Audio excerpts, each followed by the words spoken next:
Welcome to Sacrilegious Discourse. For this is what the Sovereign Lord says. Why do you need prophets to tell people who you are and what you want? If you can justify everything that the God of the Bible has done, then you can justify any of your behavior. A lot of this mentality is trickling into what is now mainstream right-wing Christianity. I am capable of empathy greater than this God of the Bible. This is a Bible that they tell kids. This is the good Lord. This is the good book. He is fantasizing about murder, mass murder. Head over to sacrilegiousdiscourse.com right now to find out how to leave us a review or support us on Patreon.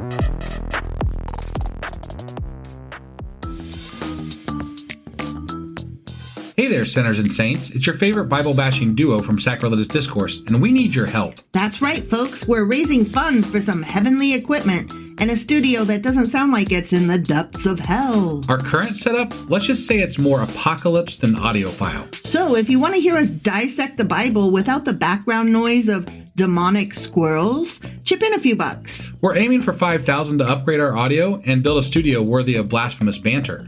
Donate today and help us spread the good word of atheism. You can find a link right on our homepage, sacrilegiousdiscourse.com. Every dollar counts. Even if it's from your collection plate. Husband! Wife! Do you know what we're doing today? We're dipping back into the historical timeline of the Bible. Of the Old Testament. Of the Old Testament, yeah. The Tanakh, if you will. The Tanakh, yeah. Or even if you won't. Well, or the Old Testament. Yeah. Because we're doing the Bible. Yeah. But also the Tanakh. Yes. Which is in a different order, though. Yes. Yes. So, but we're doing this all out of order. Mm-hmm, of both. Because we're doing it in the right order of the orders. Jesus Christ. I was just trying to get the order right. You're giving me a headache. So what are we covering today?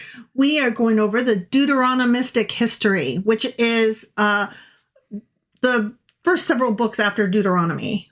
Okay. All right. So we're going to do the Deuteronomistic history today in the timeline. And this is we didn't say it on the episode that we recorded for Thanksgiving, but happy Thanksgiving. Oh yeah. Or whenever this comes Friendsgiving or what else do we actually call today? Like fall break. Fuck the people that killed the Native Americans, and we suck for being conquerors of a nation. Colonialism. Happy Colonialism Day. Trump's still in office, so I mean, good luck with coming up with thanks things, but like try to find something, like personal relationship or like maybe or maybe you're hanging on all the other days and this is the day that you're just like, fuck that, I'm not going to, in which case, that's fine too. Right, yeah. I'm not gonna boss you around. I'm not telling you how to live. Maybe you can be thankful that today you've had it and you're just going to tell Uncle John off today, and that's what you're going to be thankful about. I don't know how it's going to go, but it's going to go some way, and something's going to happen probably. I'm surprised that you use John as your generic name. John's so generic, so. But no offense to any Johns out there. I would have thought Bob is more generic than John. Bob's your name. Bob's your uncle. Bob's your uncle. That's right. Not your name. No. That's right. Bob's your uncle. Yeah. Bob is multiple of my uncles, actually. And me as well. That's why I was like surprised. Like, there's Bob so many Bobs. Doesn't come to my brain first. It's so generic. See, John, Joe, those are the things that like Tim, Tom. Yeah, but like John Doe. Oh yeah. That's like your ultimate generic. Oh yeah. Right. Okay, Richard Smith. Sure. That's the one we used when I was a kid.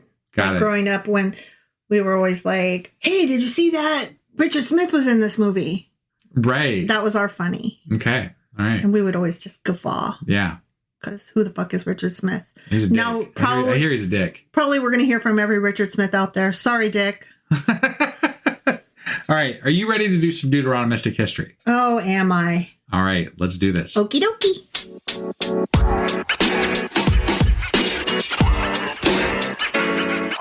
Alrighty, doodle. Okay. Do. We're hopping into Deuteronomistic history. We sure are. It's the ones that are after the Pentateuch. It is. Petadouche. Because we're doing everything in order for a history in a timeline. Now, these are still in order of how you would find them. So it's nothing special yet. I got it. Okay. Like nothing mixed up yet. Right, but you wanted to know how this all kind of lines up. How it comes together. So this is more lining it up. I love it when everything comes together. It's so convenient. So do you know how far the Deuteronomistic history, like what books are included? I do not. It goes through 2 Kings. So Got it. So we've got So Joshua's in there. Joshua, Judges, Ruth. Judges, not Ruth. Oh, not Ruth. Samuel, first and second Samuel, and first and second Kings. I feel like we're missing somebody there. Solomon. I don't remember. I feel like Solomon might be in there. Maybe. I don't think that's a whole book. I'm pretty sure it was. It's not called Solomon. No, but whatever. Well, we're talking that might about be the first books. and second king. I don't know. I can't. Yeah. It's been too long. It was years ago. Yeah, that's what I'm years saying. Ago. But Shit. not the Chronicles. We're Okay. not talking about those. No, yeah, Those are definitely not the Chronicles. Deuteronomistic guys. Right, Okay? right. So, the Deuteronomistic history refers to the connected set of Old Testament books that present Israel's history. Oh, before you get into this, I have a. are you No, I know. What? Hold on. I meant to do this in the intro and I fucked it up. What? I have a correction to throw out there. Okay. It was on the intro to the Maccabees, and I said that they were fleeing the Catholics. Did you really? I was wrong. It was the Church of England, which is not Catholic. So Wow. yeah, I fucked that up, and I just had to throw that out there. I feel like you were even correcting me on stuff while you were saying that. I might have been. I don't know. I was really sure of myself at the time, and confidently I wrong. was absolutely completely wrong about that. That kind of makes me really happy, and I will allow that interruption. Yeah, and I'm sorry for that.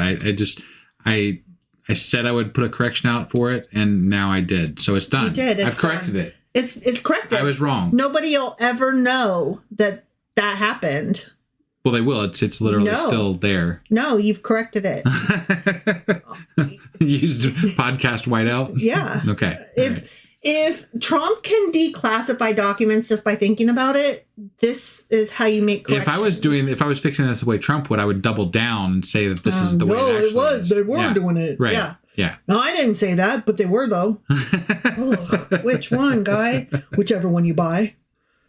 So the Deuteronomistic history. Yes. Okay. Sorry. Yeah. I totally interrupted your entire You did. thing. I'm mid-sentence and shit. Okay. It refers to the connected set of Old Testament books that present Israel's history.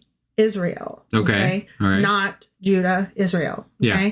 Through the theological lens of the book of Deuteronomy, especially the ideas that obedience brings blessing. So be good and you'll be blessed. Yeah. And disobedience brings disaster, like your whole family and all your neighbors will die in like an earthquake because you picked up sticks on the wrong day. Right. Or whatever. Yeah. Just for an example. Yeah. Okay. They form a continuous narrative from Moses' final speeches in Deuteronomy. Remember how he kept talking and not dying? Yeah. From there, from his speeches and his death, all the way through Israel's entrance into the land with Joshua. Yeah. And the cycles of apostasy and rescue in Judges, the rise of the monarchy, Samuel. Yeah. And the fall he of had good both. Hair. He did. Yeah. Samuel with the good hair. Right. And the fall of both kingdoms in 1st and 2nd Kings. Got it. Okay. So that's all the books and all the history. Yeah. Okay. They share a consistent writing style, vocabulary, and theological framework centered on covenant loyalty to Yahweh. So basically, we can tell that they were all put together by the same guys. Okay. Got it. Or edited, put together, written, penned by the same school of thought. Sure. Okay. Sure. They share I just said that. La la la la la. The Deuteronomistic history ends around 586 BCE for those keeping score and trying to figure out where we are on the timeline. That is right around the time when the Babylonian exile happened. Exactly. That is the time when it happened. Yeah. That's right. With the fall of Jerusalem. Yeah. Okay. Yeah. Many of the minor prophets lived before or during that period. And as I was trying to figure out which minor prophets, were there any minor prophets that lived during the Deuteronomistic history? Yeah. I was kind of surprised and then not surprised to find that of the ones that do, there are a few. But they're all in 2 Kings. So like right at the end. Oh. The minor prophets right at the end. All right. Okay? Yeah. So we already covered Deuteronomy, but because it's not only the end of the Pentateuch, but also the beginning of the Deuteronomistic history, I'm just going to like gloss over real quick again, just to, start us off right. Sure. Okay. Yeah. So Deuteronomy was likely set around the late 13th century BCE, right before Joshua leads Israel across the Jordan. Okay. Okay.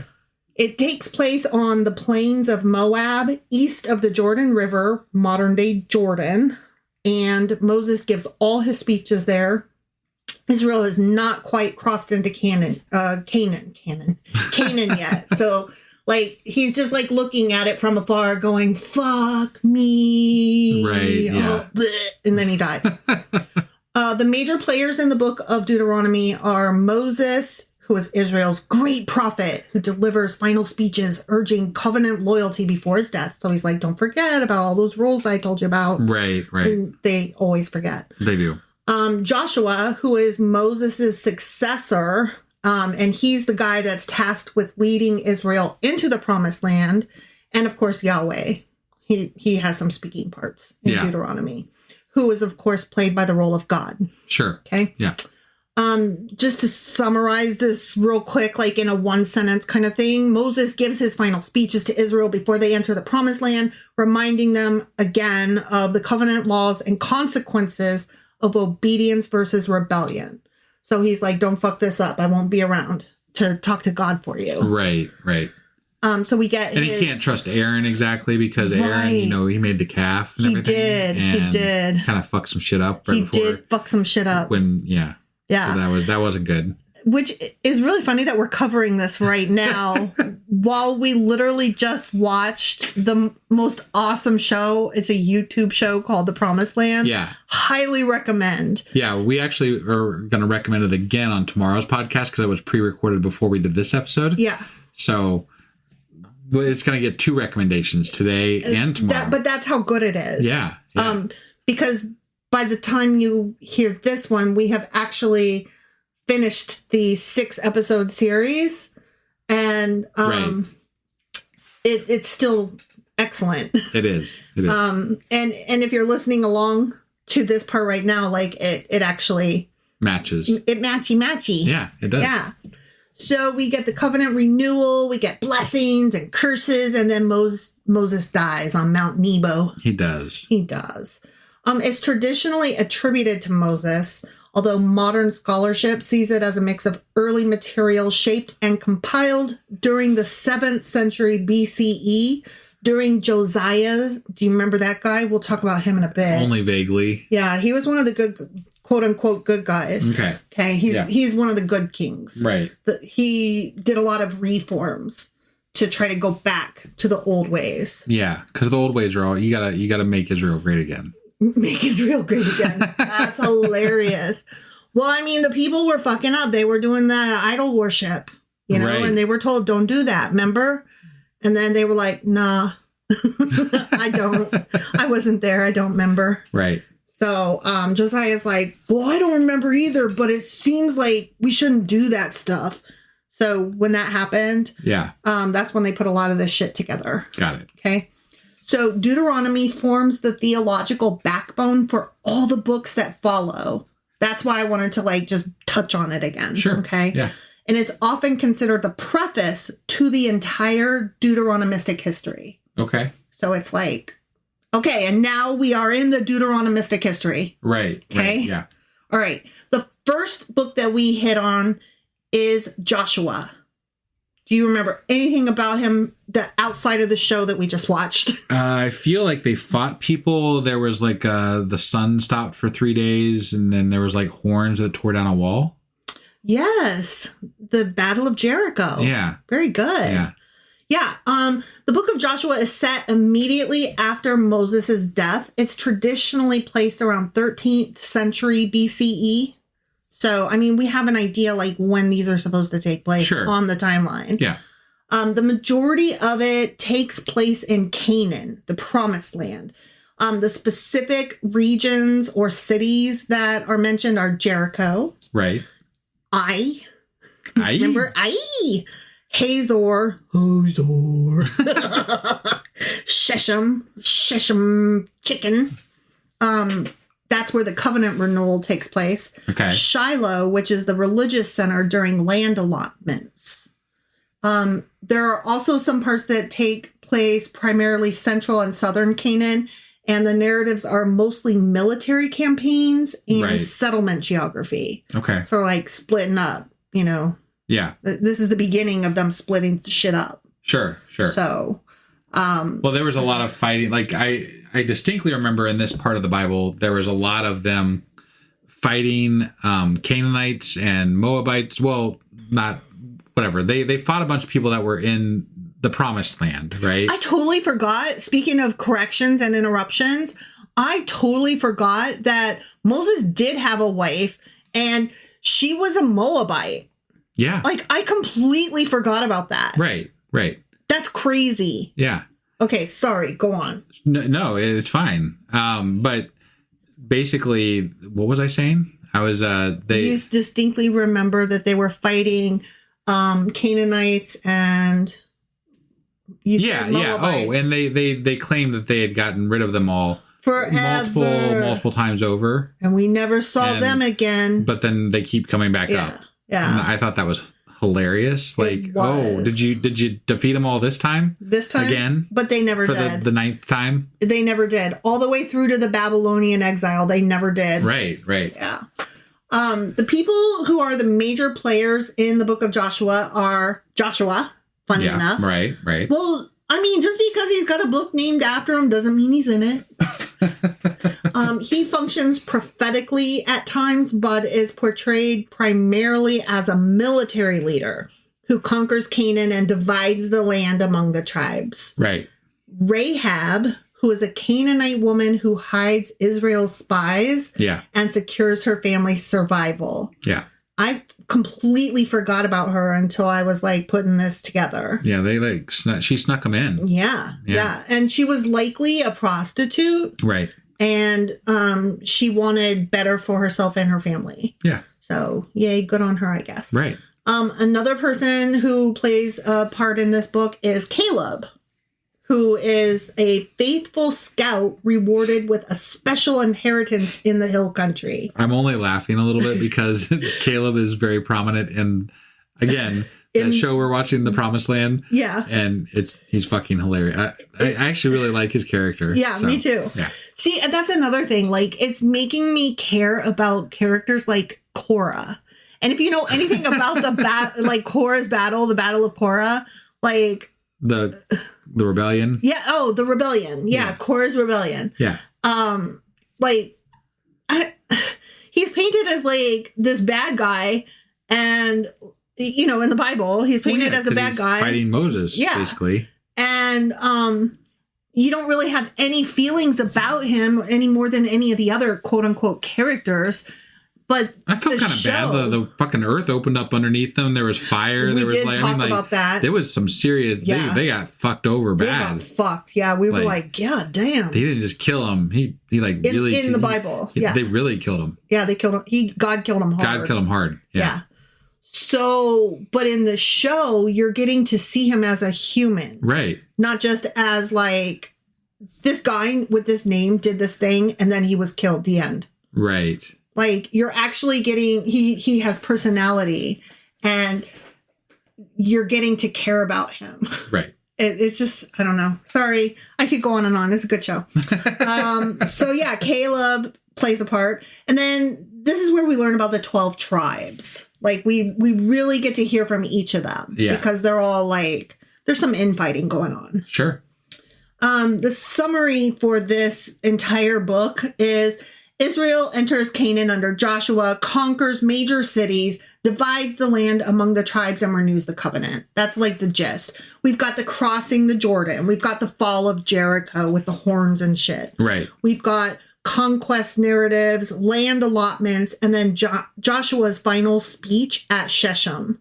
So, I mean, there's a lot that happened in this book, but I'm just trying to like cram it. Okay. Sure. It's traditionally attributed to Joshua, and it was likely instead compiled by Deuteronomistic editors many centuries later. Right. Rahab becomes an ancestor of King David in later tradition. Oh, wow. I did not know that. I mean, it's interesting that this prostitute that's a Canaanite gets called by name in the Bible. Yeah. You know? Yeah. And has such a prominent role in helping the Israelites, like a woman, right? Yeah. And which lends to some of the earlier writing in the Bible. Like there was a lot more involvement from women they played earlier a little bit on more, than there was later on. Yeah, they played a little bit more of a contributing factor. Definitely. And were considered a little bit more.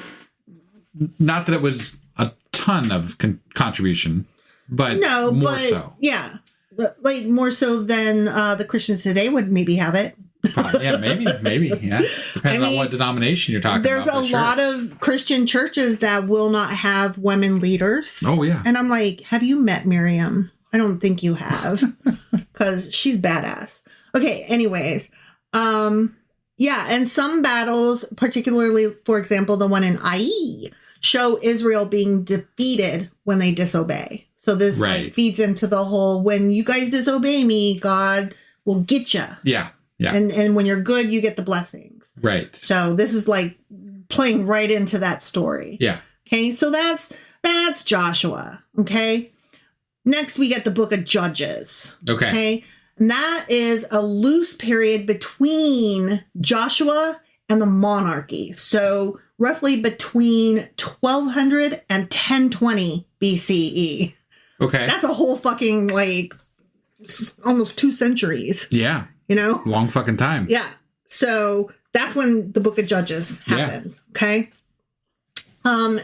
This book takes place all over the fucking place.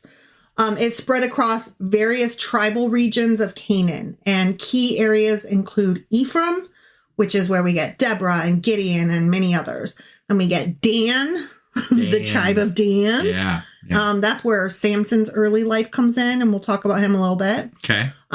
Philistine territory, and again, we've got Samson's conflicts. We've got Benjamin in this one. Civil War in the book's finale. Not Benjamin like as in Joseph's younger brother. This is a different Benjamin. Got it. Okay. Got it, yeah. We've also got Moab, Ammon, and Midian as external enemies, like further out. Right. Okay. Right. I mean, those are the guys. Moab, Ammon, and Midian are always coming back. I also feel like they mentioned a lot of like foreign gods during this portion of the history, like Molech and like just different like.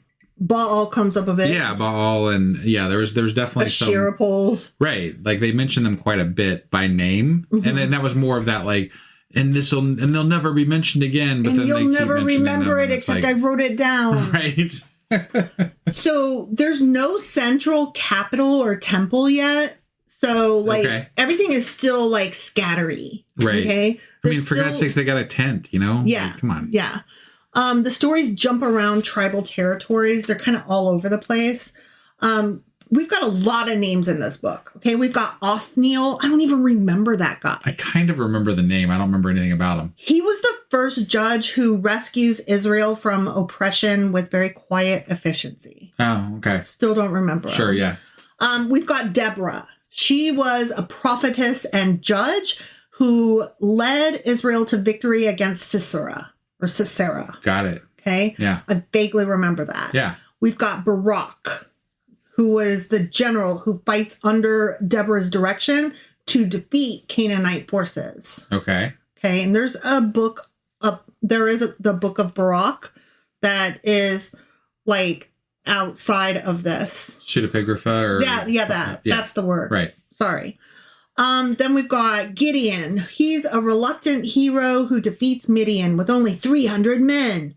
Then we've got Samson with the good hair. He's a Nazarite with superhuman strength whose weakness for Philistine. It was Samson with the good hair? No, you're right. It wasn't Samson with the good hair.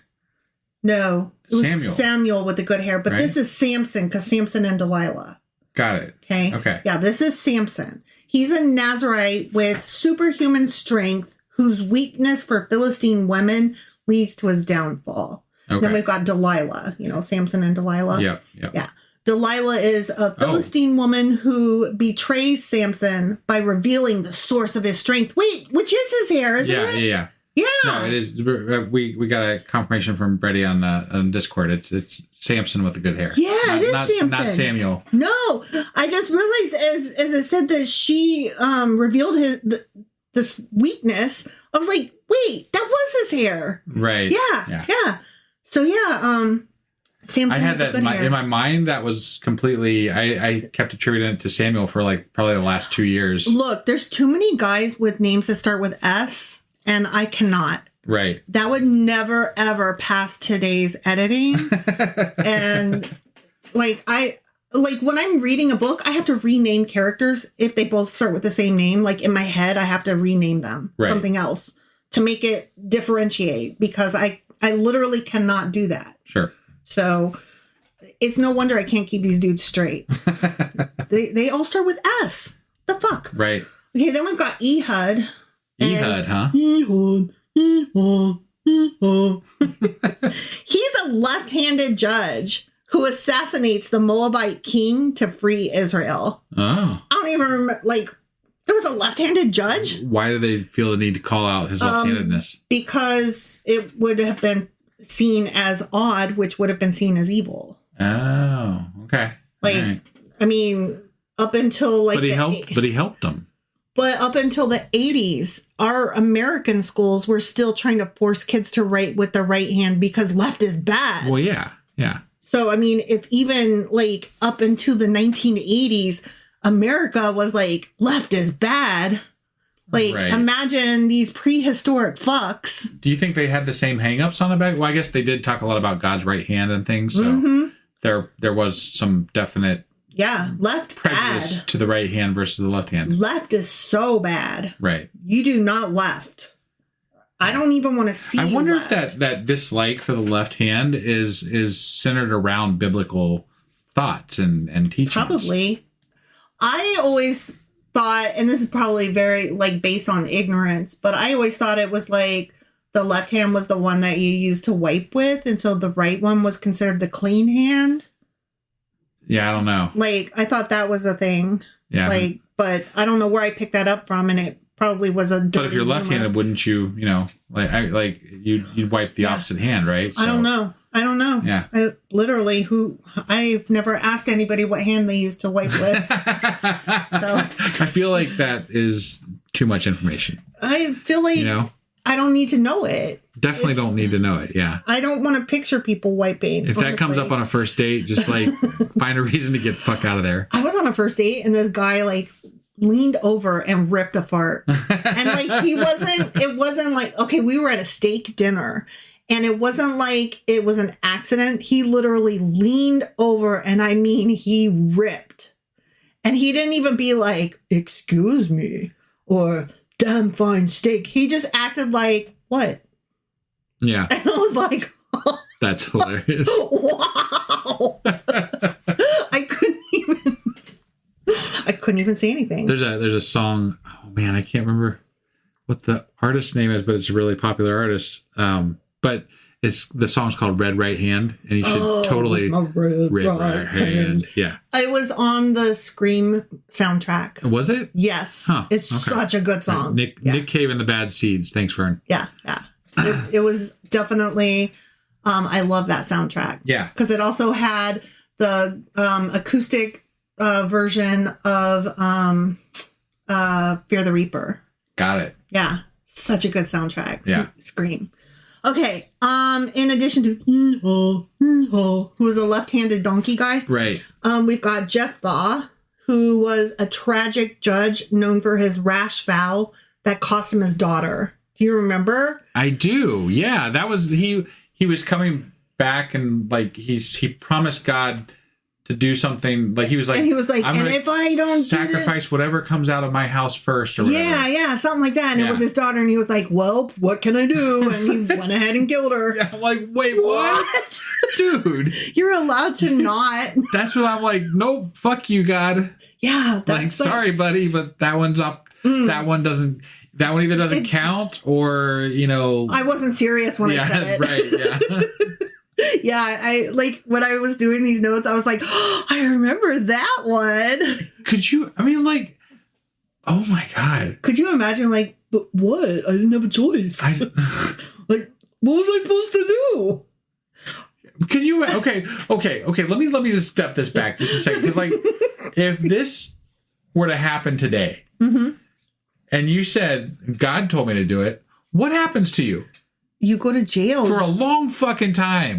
At best. You might end up in a nut house. Rightfully so. Yeah. Because that is fucking crazy shit. Yeah. And I mean, not to like shame the mentally ill, but you might end up in an asylum, if not jail. Right. And again, rightfully so. Yeah. Yeah. Yeah. That is crazy shit. I made a promise to God. I didn't have a choice.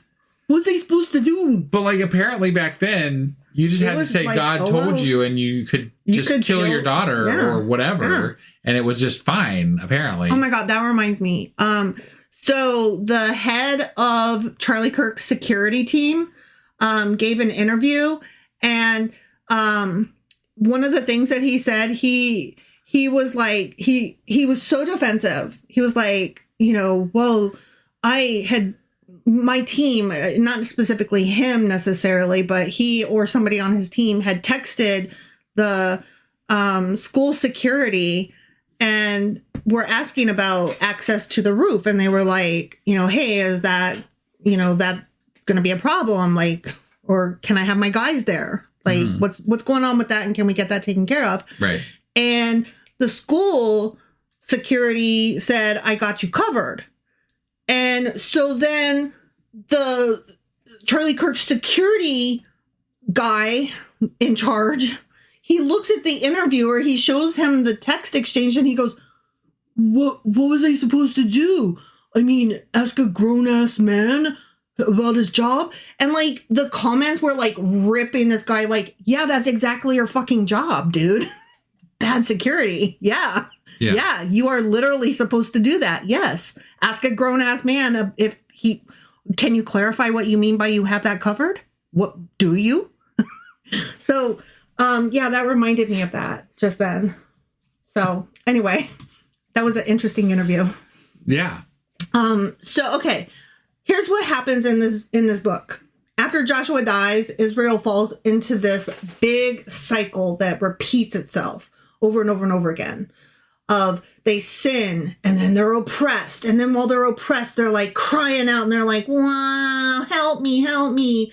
And then God sends in a judge, which is a military leader, to rescue them. Okay. And yay. And then they start sinning again. Right. So, and then it just repeats itself. So we've got in this book numerous tribal conflicts. Deborah defeats Sisera. Gideon defeats Midian with 300 men. Samson fights the Philistines. This book is crazy. Lots of war. Lots of war. Fighting. So much fighting. Yeah. And then, so authorship of this book is attributed to the Deuteronomistic writers and editors pulling together folk stories and tribal traditions. So this was less a history collection and more a story collection, which I found so interesting. Yeah. I didn't realize that, but that makes sense. Right. You would have had all these guys like coming home from all these various fucking wars and telling their wives and kids like, oh my God, guess what happened to me? Right. And then, somebody writing that shit down. Or just oral history, because that's how most of it happened back then. So. Yeah. The book of Judges. I'm sorry, what? Yeah. The book of Judges shows the moral and social decline of the people, which is what inevitably leads to the need for a king. Got it. It's just that there was constantly, according to the Bible, moral and social decline going on all the time. There was never everywhere. Not bad morals. It didn't matter who the fuck was around. Yeah. They just always did it. Judges, kings, nobody, God. Right. It didn't matter who was in charge. They always be sinning. Yeah.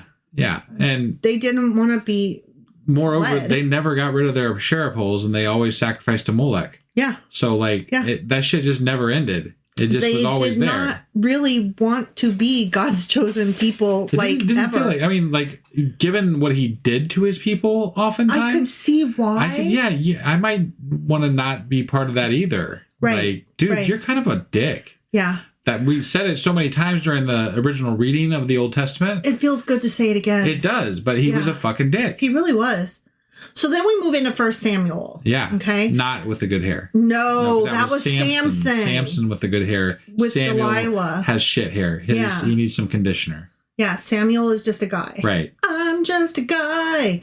So the 1 Samuel took place around 11 through 10th century BCE.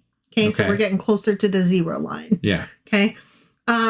This book took place all over the fucking place as well. It was in Shiloh, which we get to see Eli. We've got Ramah, which is Samuel's home. Philistine territory, which is where the ark was captured and lots of battles. Benjamin, which is Saul's tribe.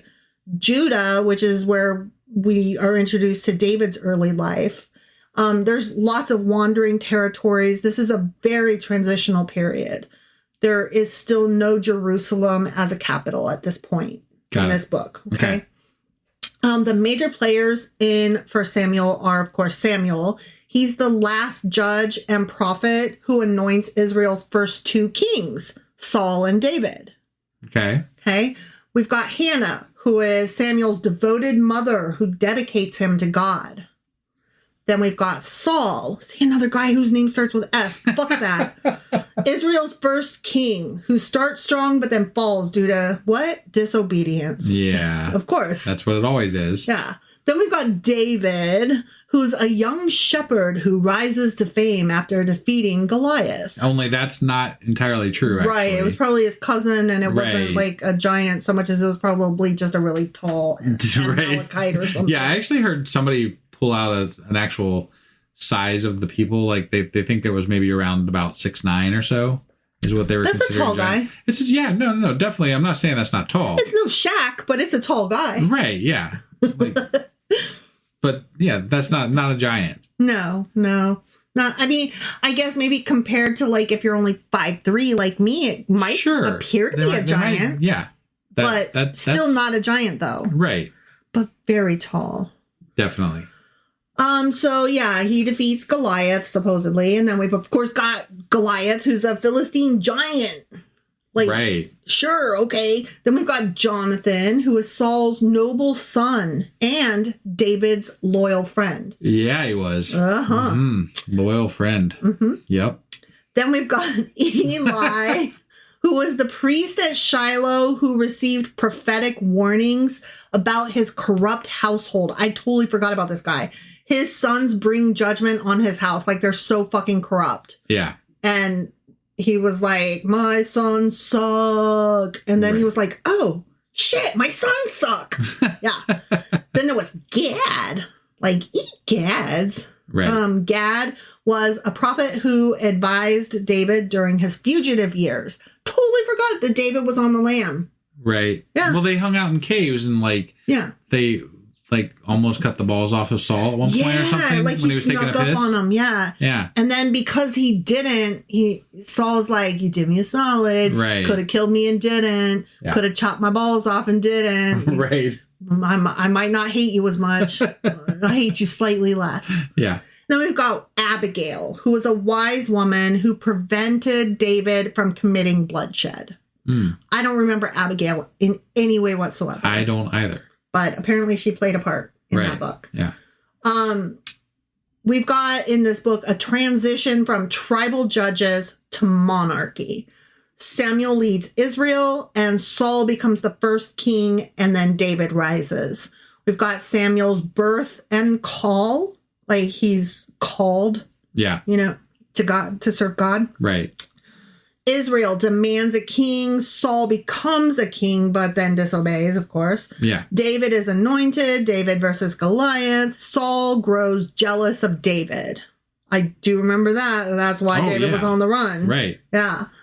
Authorship of this book was likely early court histories combined and edited by various Deuteronomistic writers.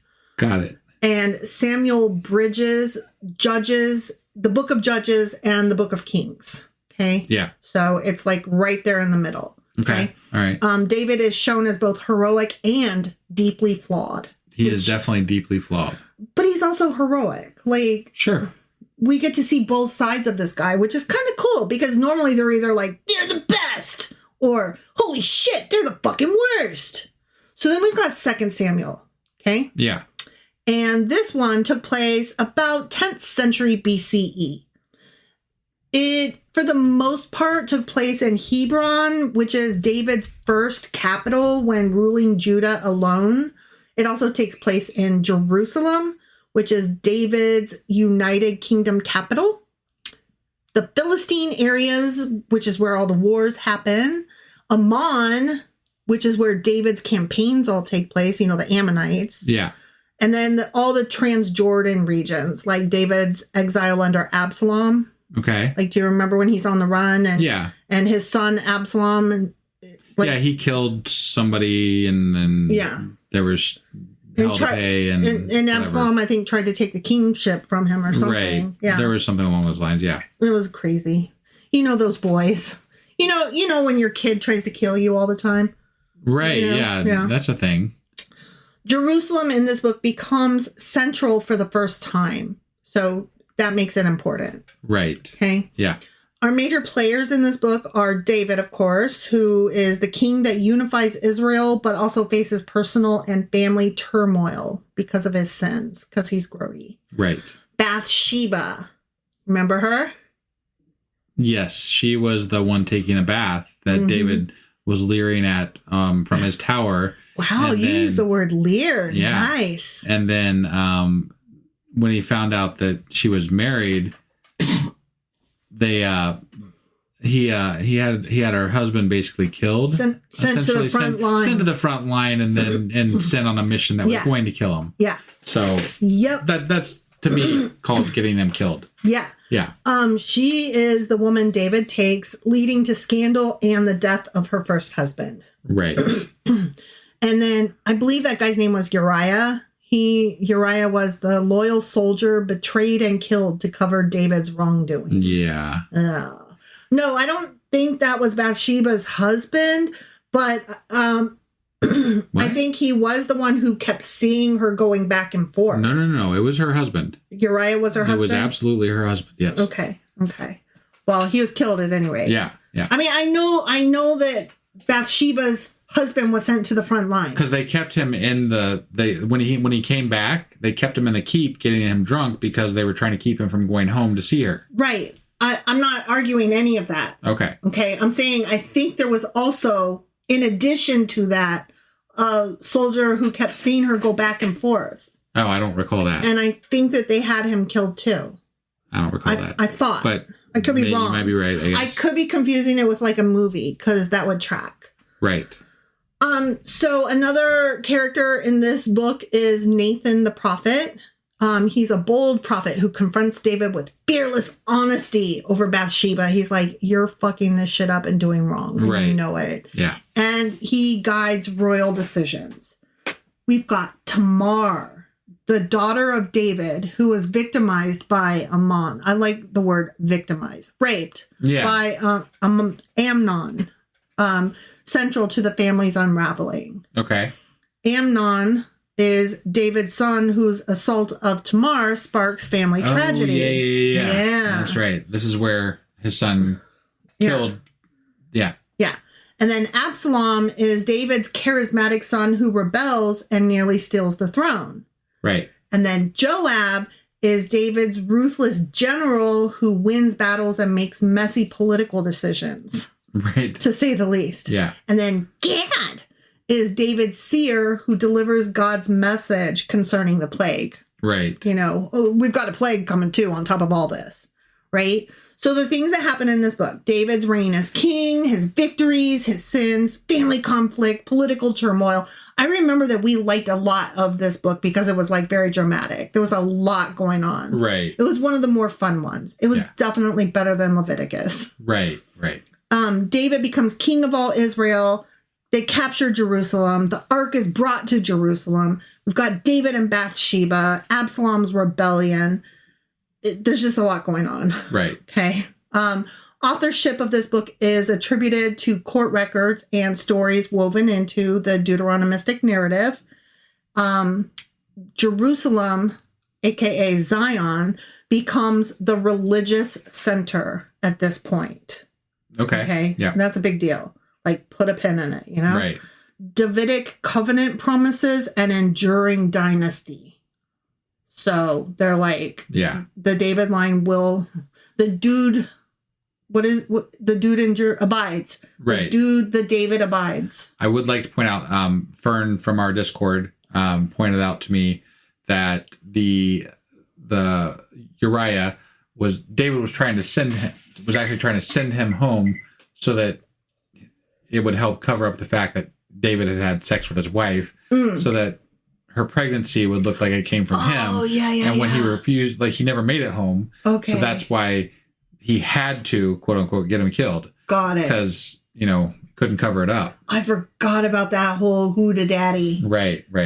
Sorry, that was my bad. I do remember it now that it was said, but I didn't recall in the moment. So I remember he didn't make it home. I didn't remember why. Yeah. There's just so many stories. Right. And I'm just trying to buzz through them real quick to keep in my head what order and where all the prophets fell in. Yeah. And we haven't even really hit the minor prophets. Right. And also, I got to say, when we're doing these history recap things, I'm so thankful for our Discord crew here because you guys remind me of what is actually true because you keep us straight. Yeah. I can't. Yeah. You guys help us. So thank you.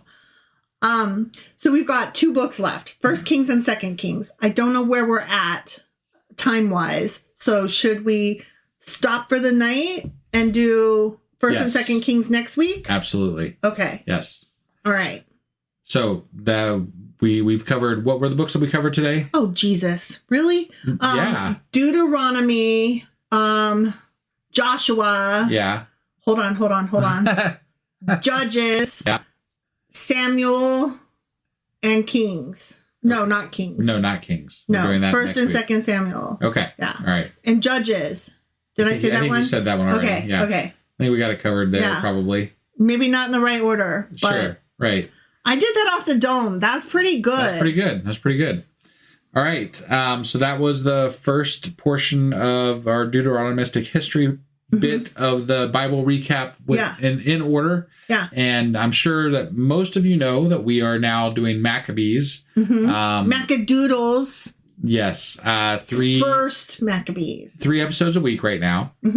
They are released very early on Patreon right now. So if you want to catch them before they hit the shelf on the actual podcast, then you can go over to our Patreon. And for $2 a month, you can catch them there early. So that's always appreciated. We can definitely use the help if you wanted to do that. Beyond that, thank you so much for being here and listening to us. And we will see you next time. Yeah, and don't forget that we do our lives on Discord every Tuesday, 10 p.m. Eastern. Good call. All right. Bye, everyone. Bye.